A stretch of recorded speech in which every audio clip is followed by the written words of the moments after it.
केंद्रीय कृषि और खाद्य प्रसंस्करण उद्योग मंत्री ने किया चंडीगढ़ में G20 की वित्तीय संरचना कार्य समूह की पहली बैठक का उद्घाटन। बोले, भारत विज्ञान और नवाचार के कारण तेजी से कर रहा है विकास।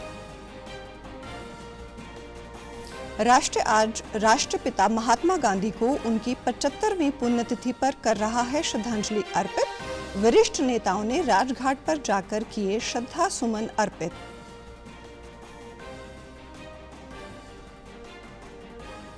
और हरियाणा की शेफाली वर्मा के नेतृत्व में भारत ने जीता अंडर 19 महिला विश्व कप।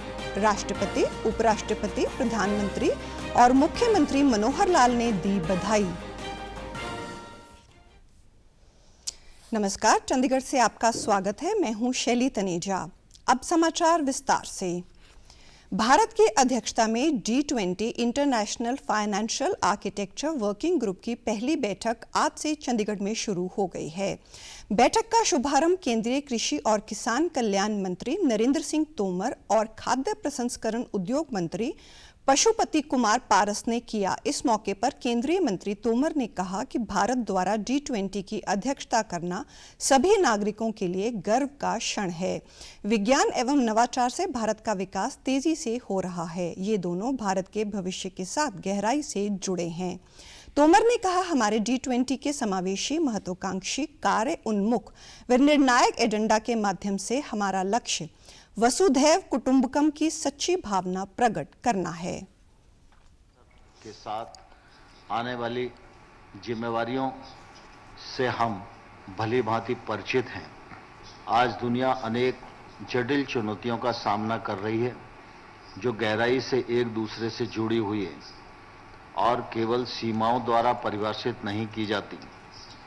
जिन चुनौतियों का सामना किया जा रहा है वे वैश्विक प्रकृति की हैं और इनके लिए वैश्विक समाधान की ही आवश्यकता है।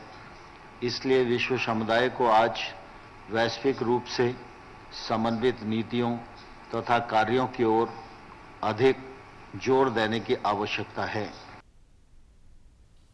वहीं खाद्य प्रसंस्करण एवं उद्योग मंत्री पारस ने कहा कि भारत का प्रयास रचनात्मक बातचीत को सुविधाजनक बनाना, ज्ञान साझा करना और एक सुरक्षित, शांतिपूर्वक व समृद्ध विश्व के लिए सामूहिक आकांक्षा की दिशा में एक साथ काम करना होगा।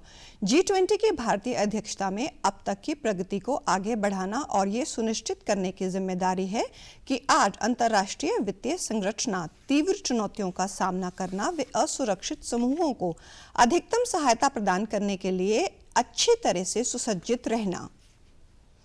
ये सादा भविष्य के उद्देश्य को रेखांकित करता है।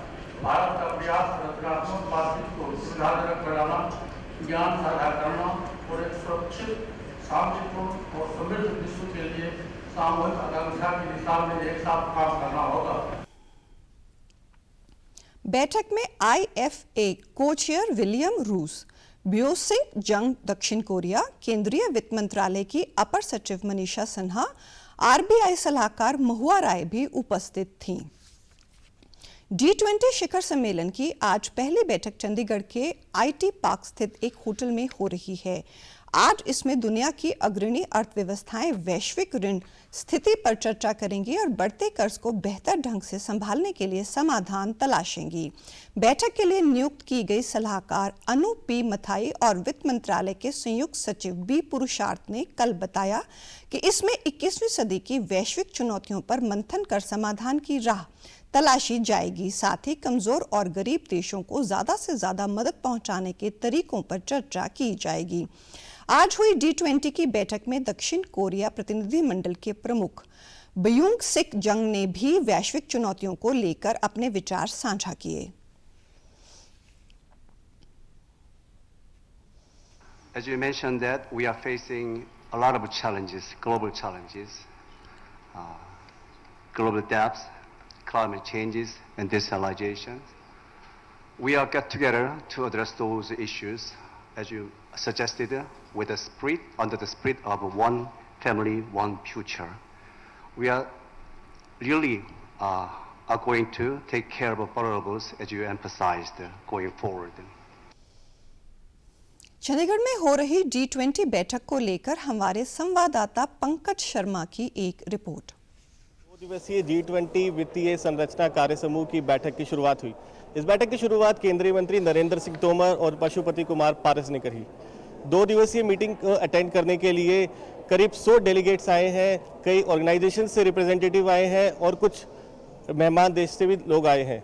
इस बैठक का उद्देश्य G20 देशों की वित्तीय समस्याओं को डिस्कस करना और खासकर जो गरीब का उत्थान करना है। इसको लेकर चंडीगढ़ शहर पूरी तरह से सज गया है।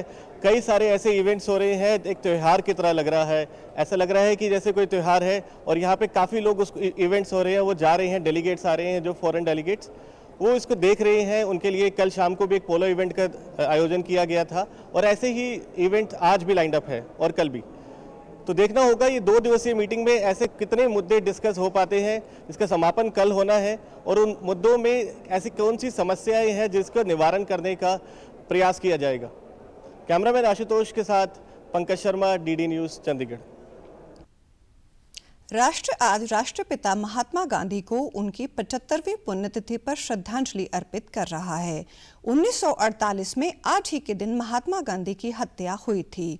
राष्ट्रपति द्रौपदी मुर्मू ने नई दिल्ली में राजघाट पर महात्मा गांधी की समाधि पर माला अर्पण की और उन्हें पुष्पांजलि अर्पित की।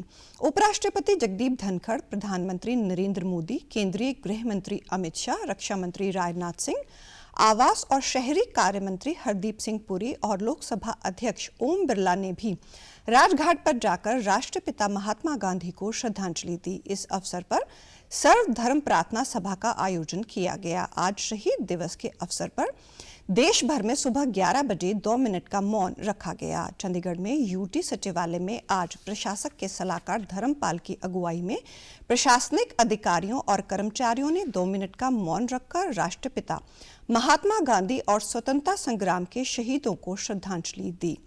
वहीं गांधी स्मारक भवन सेक्टर 16 में राष्ट्रपिता महात्मा गांधी जी को 75वीं पुण्यतिथि मनाई गई। इसमें सभी कार्यकर्ता एवं स्थानीय लोगों ने राष्ट्रपिता को श्रद्धांजलि अर्पित की। कार्यक्रम की शुरुआत सर्वधर्म प्रार्थना से की गई। संसद के बजट सत्र से पहले आज नई दिल्ली में संसद भवन परिसर में सर्वदलीय बैठक चल रही है। इस बैठक में केंद्रीय मंत्री राजनाथ सिंह, प्रहलाद जोशी और पीयूष गोयल हिस्सा ले रहे हैं।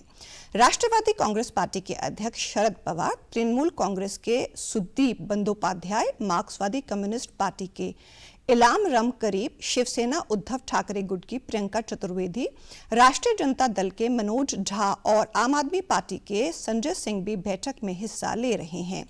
बैठक में सरकार दोनों सदनों की कार्रवाई सुचारू सुनिश्चित करने के लिए सभी राजनीतिक दलों से सहयोग की उपेक्षा करेगी। संसद का बजट सत्र कल से शुरू हो रहा है। राष्ट्रपति द्रौपदी मुर्मू पहले दिन केंद्रीय कक्ष में लोकसभा और राज्यसभा की संयुक्त बैठक को संबोधित करेंगी। कल ही दोनों सदनों में बजट आर्थिक सर्वेक्षण पटल पर रखा जाएगा।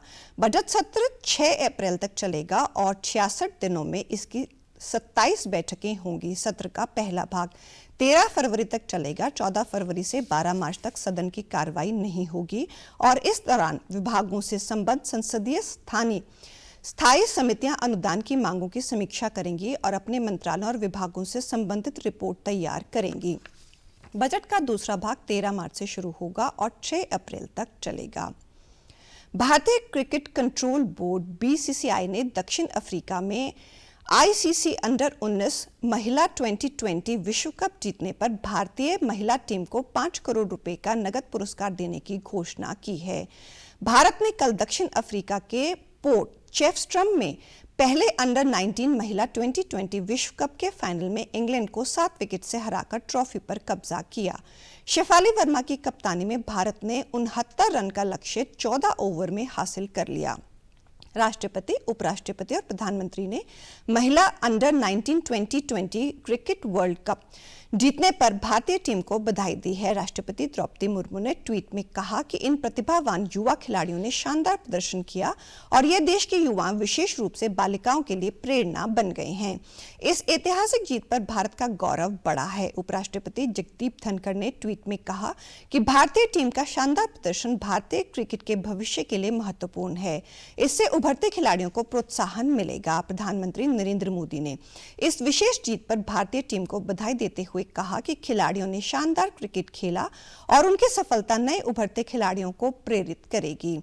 उन्होंने भविष्य की प्रतियोगिताओं के लिए भी टीम को शुभकामनाएं दी। वहीं हरियाणा के मुख्यमंत्री मनोहर लाल ने भी ट्वीट कर बधाई दी। सीएम ने लिखा, हरियाणा की बेटी शेफाली वर्मा के नेतृत्व में आज भारतीय महिला क्रिकेट टीम ने इतिहास रचा है। उसकी वो कैप्टन है ही है, यहीं रोहतक की रहने वाली हैं और मेरी तो खुशी की बात यह है कि वो रोहतक को अब रहती हैं। वास्तव में परिवार तो बनियानी गांव का रहने वाला है और इसलिए एक बहुत खुशी की बात है। उस बेटी ने प्रदेश का नाम रोशन किया। मैं बहुत बधाई देता हूं और आशा करता हूं कि इसी प्रकार से अपने कोशिश करके और वो आगे बढ़े और अभी अंडर 19 है, अगली सीनियर टीम में भी वो अच्छी अपनी परफॉर्मेंस दिखाए ताकि देश का।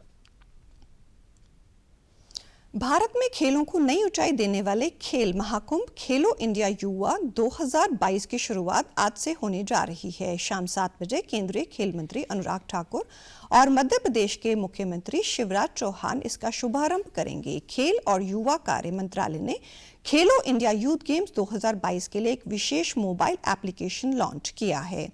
इस ऐप के माध्यम से खेलों में भाग लेने वाले सभी राज्यों के प्रतिभागी एथलीट, कोच, सहायक कर्मचारी और अधिकारी खेलों के बारे में पूरी जानकारी प्राप्त कर सकते हैं। मंत्रालय ने कहा कि यह पहली बार है कि खेलो इंडिया यूथ गेम्स के लिए विशेष रूप से एक ऐप बनाया गया है। इस ऐप में एक ऐसी लॉगिन सुविधा है जिसके जरिए कोई भी एथलीट ये पता कर सकता है कि उसके सत्यापित दस्तावेज अपलोड हो चुका है या नहीं। ये ऐप पंजीकरण प्रक्रिया में एथलीटों के लिए अधिक पारदर्शिता सुनिश्चित करेगा। इसके अलावा इसमें एक चैट बॉक्स भी है जो एथलीटों के सवालों का तुरंत जवाब देगा। और अब पेश हैं खबरें फटाफट। देश में पिछले 24 घंटों में कोविड के 80 नए मामले सामने आए। टीकाकरण अभियान के अंतर्गत 5 लाख से अधिक कोविड रोधी खुराक दी गई है। स्वस्थ होने की दर 98.81% है। पंजाब में कृषि और पीने एवं घरेलू प्रयोग के लिए भूजल निकालने को नहीं देना पड़ेगा कोई शुल्क। उपभोक्ता को प्रतिमाह 300 क्यूबिक मीटर तक पानी निकालने की छूट। पंजाब जल विनियमन और विकास एजेंसी ने जारी किए दिशा निर्देश। और आप हमारे समाचार YouTube channel DD news Chandigarh, Facebook DD news Chandigarh, Twitter handle DD news CHT पर भी देख सकते हैं। इसी के साथ चंडीगढ़ से समाचारों का सिलसिला समाप्त होता है। नमस्कार।